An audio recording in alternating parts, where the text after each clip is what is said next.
नमस्कार, मी आनंद पोहनेरकर आपल्या सर्वांचं महाराष्ट्रवाणी बातमीपत्रात स्वागत करतो. पाहूया आजची विशेष बातमी. परभणी लोकसभा मतदारसंघातील शेतकऱ्यांच्या अडचणी जाणून घेण्यासाठी आणि त्यांच्याशी थेट संवाद साधण्यासाठी राज्याचे उपमुख्यमंत्री तथा शिवसेनेचे मुख्य नेते एकनाथ शिंदे हे मंगळवार दिनांक 7 जुलै 2026 रोजी परभणी दौऱ्यावर येत आहेत.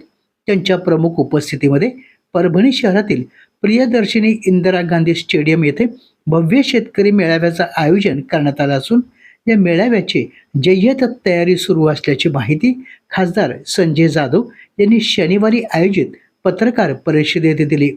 खासदार संजय जाधव यांनी एकनाथ शिंदे यांच्या नेतृत्वाखालील शिवसेनेत प्रवेश केल्यानंतर उपमुख्यमंत्री एकनाथ शिंदे यांचा हा परभणी जिल्ह्यातील पहिलाच दौरा असल्यामुळे कार्यकर्त्यांमध्ये उत्साहाचं वातावरण निर्माण झाल्याचं त्यांनी सांगितलं.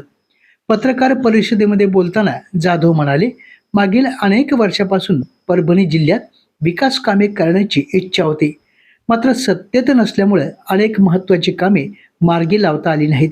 त्यामुळे कार्यकर्त्यांचं मनोबल खच्चीकरण होत होतं.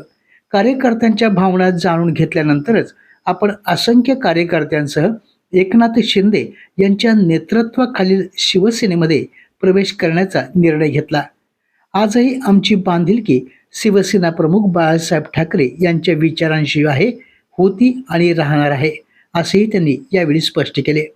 सध्याच्या सत्ताधाऱ्यांवर टीका करताना जाधव म्हणाले, विकास कामांच्या बाबतीत विरोधकांना विश्वासात घेतले जात नाही.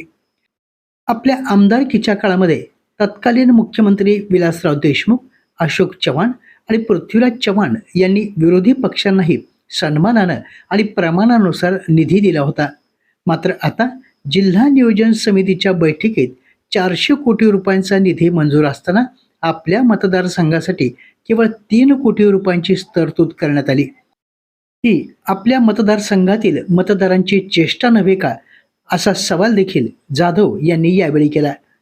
याच पार्श्वभूमीवर कार्यकर्त्यांशी चर्चा करून उपमुख्यमंत्री एकनाथ शिंदे यांच्या नेतृत्वाखाली काम करण्याचा निर्णय घेतल्याचे त्यांनी सांगितले. यावेळी बोलताना खासदार संजय जाधव म्हणाले, परभणी जिल्ह्याचा शेतकरी संवाद दौऱ्याच्या अनुषंगानं दौरा आहे. त्या पार्श्वभूमीवर आज तुमच्या सगळ्यांशी विचारपूस करावी या उद्देशानं आपल्या सर्वांना या ठिकाणी निमंत्रित केले. अनेक दिवसापासून, अनेक वर्षापासून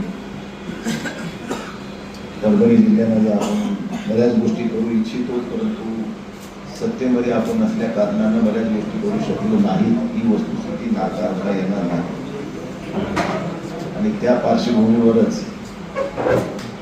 सर्व कार्यकर्त्यांच्या भावना, सर्व पदाधिकाऱ्यांच्या भावना, लोकांचा डेटा, साहेब आपण कुठेतरी सत्ताधारी पक्षात सहभागी व्हावं, जेणेकरून आपल्या जिल्ह्यातल्या काही प्रलंबित मागण्या आहेत त्या पूर्णत्वाला नेण्यासाठी आपल्याला काही बळ मिळेल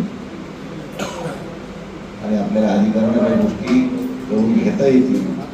या पार्श्वभूमीवर आपण सगळ्यांनीच सत्ताधारी पक्षात सहभागी व्हावा अशा स्वरूपाच्या आग्रहाखातर आम्ही सर्वांनी ही भूमिका घेऊन 22 तारखेला आम्ही माननीय आमदार एकनाथराव शिंदे साहेबांच्या नेतृत्वाखाली शिवसेनेमध्ये प्रवेश केला. आमची बांधिलकी वंदनीय शिवसेना प्रमुख बाळासाहेबांच्या विचाराशी आहे, कालही होती आणि उद्याही राहील, यामध्ये कुठेही दुमत असायचं कारण नाही. त्यामुळं 1989ची पहिली लोकसभेची निवडणूक परभणीची कैलासवासी अशोकराव देशमुख साहेबांच्या रूपानं शिवसेनेनं धनुष्यबाण या चिन्हावर लढली. पण त्यावेळेस पक्षाचं चिन्ह म्हणून ते त्यावेळी नव्हतं, तर आपला उमेदवार अपक्ष उमेदवार भाषा संबोधल्या गेलेला होता. परंतु त्यावेळेस शिवसेनेनं जे मताधिक्य घेतलं आणि अशोकरावच्या रूपानं जी आपण लोकसभेची निवडणूक जिंकली, त्यानंतर खऱ्या अर्थानं आपल्याला शिवसेनेला राजकीय पक्ष म्हणून मान्यता मिळाली आणि शिवसेनेला धनुष्यबाण हे सिंबॉल पण मिळाला. तेव्हापासून आजपर्यंत धनुष्यबाणाच्या शिवाय परभणीतल्या निवडणुका झाल्या नाहीत. एक अपवाद वगळता 2024चा, पण योगायोग असा होता की त्यावेळेस कोणत्याच पक्षाचं चिन्ह नव्हतं. ना काँग्रेसचं, ना NCPचं, ना भाजपचं, ना शिवसेनेचं. त्यामुळे तिथं चिन्ह सगळे नवीनच होते आणि त्या नवीन चिन्हावर मला लढण्याचा योग आला आणि त्या निवडणुकीत सुद्धा मला चांगल्या मताधिक्यानं परभणीकरांनी, या लोकसभा मतदारसंघातील नागरिकांनी, मतदारांनी भरभरून मतांनी निवडून दिलं. त्यानंतर ही जी काही पार्श्वभूम्या घडत गेल्या, ज्या काही रोज घडत आहेत, ती लोक थांबायला तयार नाही. सत्ताधारी लोक विरोधकांना विश्वासात घेत नव्हती.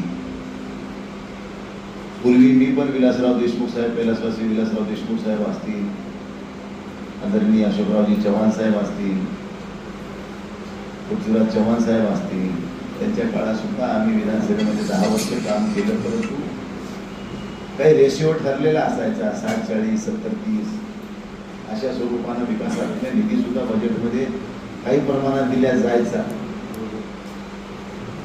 पण हल्ली ह्या 5-7 वर्षाच्या काळामध्ये विरोधकाची गळचेपी करण्याचा प्रयत्न सातत्यानं सत्ताधाऱ्याकडून होत होता. त्याचं जिवंत उदाहरण म्हणलं तर त्यांची आमच्या परभणी जिल्ह्यातली मागची झालेली DPTC मध्ये 400 कोटीची DPTC होती. कुठलीही स्थानिक स्वराज्य संस्था अस्तित्वात नसताना मी विरोधी पक्षाचा खासदार म्हणून माझ्याकडे फक्त 3 कोटी रुपये मिळाले. 400 कोटी DPTC म्हणजे ही स्थानिक विकास निधीसारखा विषय. म्हणजे ह्या घरातून जो काही पैसा शासनाला मिळतो तो ह्या नागरिकांच्या, स्थानिक स्वराज्य संस्थेतल्या नागरिकांच्या सोयीसुविधासाठी खर्च करण्याचा तो राईट आहे. मग आता मी लोकसभेचा खासदार आहे, माझ्या मतदारसंघामध्ये तुम्ही मला हेतू पुरस्कार डावलता, मतदाराची चेष्टा नाही केली आणि मग दरवेळेस अशा स्वरूपानं होत चाललं होतं. शेवटी कार्यकर्ता हतबल होत होता की बाबा आपण ह्या अशा परिस्थितीत आपल्याला सुद्धा काही भूमिका घ्यावा लागतील, काही विचार करावा लागेल, तरच आपल्याला लोकांसमोर जाता येईल, लोकांचे कामं करता येईल. या अनुषंगाने सर्वांनी निवडणुका लढवून चांगली ताकद जिल्ह्यामध्ये निर्माण करण्याचा मनोदय केलेला आहे आणि त्या मनोदयाच्या अनुषंगाने उद्या 7 तारखेला या राज्याचे उपमुख्यमंत्री माननीय नामदार श्री एकनाथराव शिंदे साहेब शेतकऱ्याशी संवाद साधण्याच्या उद्देशाने या ठिकाणी येत आहेत. त्यांच्या स्वागताच्या अनुषंगाने आमची तयारी चालू आहे. सर्वसामान्य लोकांपर्यंत त्या सगळा संदेश जावा या उद्देशाने आम्ही तुम्हाला सुद्धा सगळ्या बांधवांना या ठिकाणी, पत्रकार बांधवांना बोलवलं आहे. या माध्यमातून तुम्ही लोकांपर्यंत आम्ही जाऊ शकतो आणि त्या अनुषंगाने आपण या ठिकाणी सर्वजण आलात त्याबद्दल सर्वांचं मनपूर्वक स्वागत करतो.